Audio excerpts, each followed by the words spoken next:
Hey guys, this is Nick, and I just wanted to review a couple of these watch bands that I had over the week.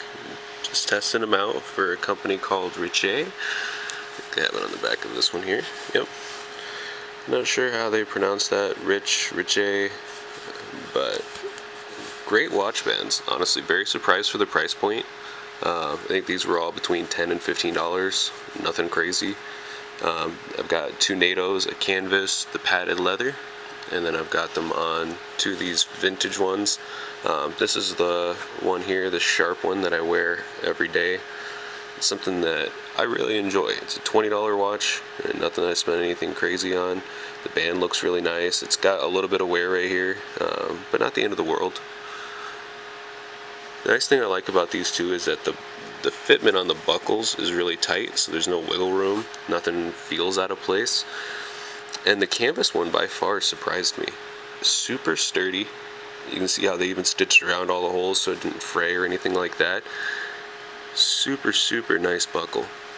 One thing that was kind of an issue is that I did give my buddy this band to test for the week since he puts it through some usage. And it did pick up a fray in it, right down the center of it.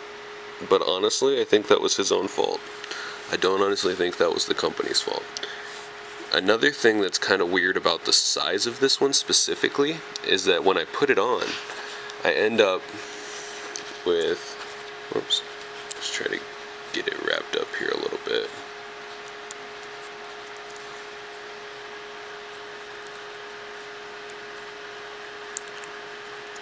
Alright, so I end up with about this much extra right there, which doesn't fold over right.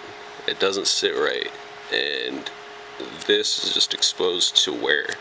If I could fold it over a little bit more and then tuck it underneath of that band, or if it was slightly shorter and was something like that, I wouldn't mind it so much. But just the way that it sticks out like that, it's in this really weird sweet spot that I'm not a fan of. But that's personal taste. It's nothing against the watch or anything like that. But just being honest with how they were. This was my favorite by far. Most comfortable, the least heat, I honestly feel. They do get kind of warm, but honestly it wasn't that bad. It was not anything compared to a stainless steel bracelet. The leather one did get a little sweaty, but that was it, and that's to be expected. I'm working in like 120 degree kitchens, so they do get really, really warm.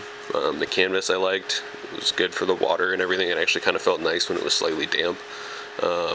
This one felt the same way. You get it wet, no big deal, but it did get kind of sweaty in just the normal heat.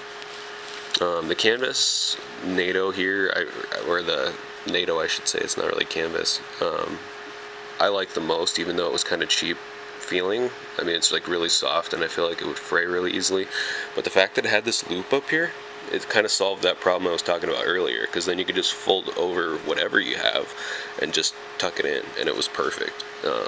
Absolutely loved it. But Heritor with this band was my favorite. Loved the way that felt.